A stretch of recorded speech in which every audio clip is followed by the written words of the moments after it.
ఆదిలాబాద్ జిల్లాలో ఎక్కడ చూసినా చేపల జాతర కనిపిస్తుంది. చెరువులన్నీ అలుగు దూకుతుండటంతో నీటితో పాటు చేపలు కూడా భారీగా వస్తున్నాయి. బోధ్ మండలంలోని కరత్వాడ చెరువు వద్ద చేపల జాతర తలపించింది.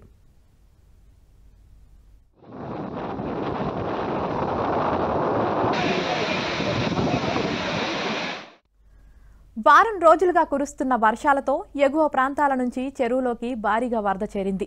దీంతో చెరువు నీరు అలుగు దూకి జలపాతంలో ప్రవహిస్తుంది. ఈ క్రమంలో నీటితో పాటు భారీ మొత్తంలో చేపలు కొట్టుకు వస్తున్నాయి.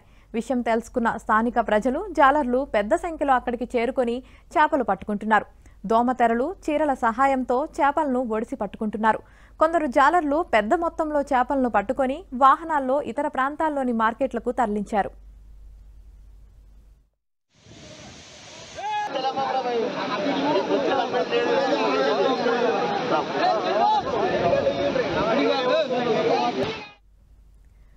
చెరువు పొంగడంతో చేపలు బయటకు వచ్చేయడం వల్ల తాము భారీగా నష్టపోయామని, ప్రభుత్వం తమను ఆదుకోవాలని చేపలను పెంచిన వ్యక్తి వేడుకుంటున్నారు.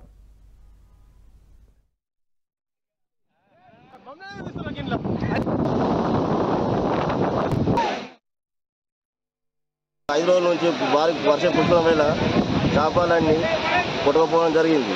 గవర్నమెంట్ కూడా సహకరించాలని కోరుతున్నాము. చుట్టుపక్కల గ్రామ ప్రజలందరూ చేపలు మొత్తం బయటకు వెళ్ళిపోయినాయి. అందరూ ఎక్కడ పట్టుకొని వెళ్ళిపోయినారు. మాకు గవర్నమెంట్ న్యాయం చేయాలని ప్రార్థిస్తున్నాము.